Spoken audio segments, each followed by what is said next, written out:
Oggi un'interessante iniziativa sulla banda ultralarga, insomma la Camera di Commercio sembra al passo coi tempi per gli imprenditori, no?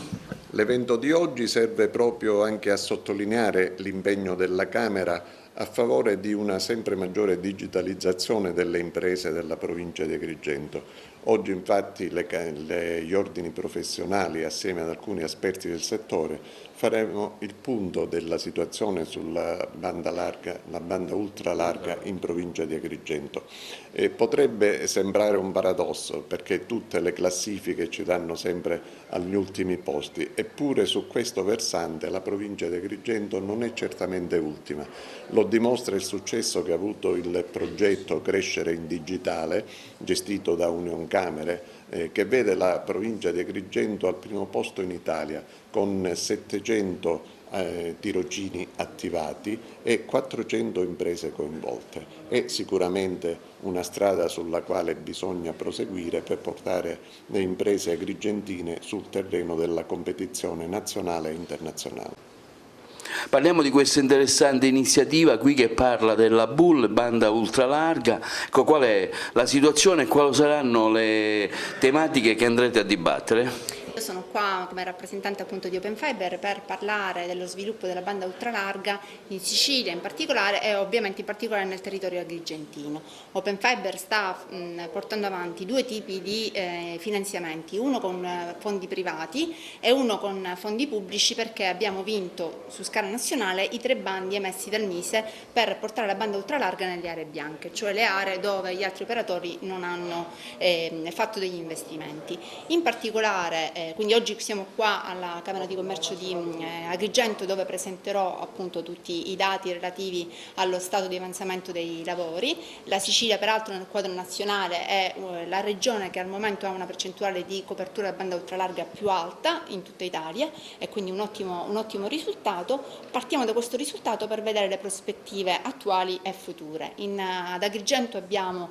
un investimento privato per 5 milioni e 7 e arriveremo a coprire circa 18.000 unità immobiliari. I lavori sono già in corso, c'è un'ottima intesa con l'amministrazione comunale, con i vari enti come la sovrintendenza con i quali collaboriamo, e poi abbiamo un investimento pubblico con un cantiere che partirà a brevissimo per circa 1.400.000 euro. Copriremo circa 4.000 unità immobiliari sparse nelle zone periferiche, che sono appunto le aree bianche, quelle dove gli altri operatori non hanno investito, quindi ancora più pregiate dal nostro punto di vista. Nel territorio di Agrigento abbiamo lavori su 24 comuni, poi durante la presentazione illustrerò lo stato, e quindi un'ottima presenza da parte di Open Fiber sia nel territorio siciliano che nel territorio in particolare agrigentino. Quanto è importante la banda larga, ultralarga? Ma per Open Fiber è proprio il leitmotiv, no? Noi siamo una società, 50% Cassa Depositi e Prestiti e 50% Enel, nata proprio per creare un'infrastruttura di banda ultralarga in maniera tale che da fornire, come noi siamo un operatore wholesale, quindi forniamo a parità di condizioni questa rete a tutti gli operatori di telecomunicazioni che faranno accordi con noi per fornirla poi ai vari cittadini. È una manifestazione molto importante, perché credo che la tecnologia possa fungere da traino per il nostro territorio e magari permetterci di colmare quel gap che oggi abbiamo rispetto ad altri poli sia nazionali che esteri. Nello specifico io mi occupo di assistere gli imprenditori con una serie di attività di digitalizzazione, e in questo caso oggi porterò 3 casi studio in cui internet, quindi la banda larga e quindi le infrastrutture tecnologiche, hanno aiutato imprenditori e imprese a ottimizzare i costi, ottenere ricavi e quant'altro. C'è tanta fame di digitalizzazione nella nostra città e in provincia? Io devo dire che dopo la mia esperienza fuori, perché sono rientrato da Agrigento da un paio d'anni, ho notato un'ottima, molti giovani che stanno cercando di fare tanto. Giovani e non solo giovani, nel senso ci sono imprenditori lungimiranti. Io devo dire, ho avuto a che fare con aziende, imprese, con imprenditori di tutte le età.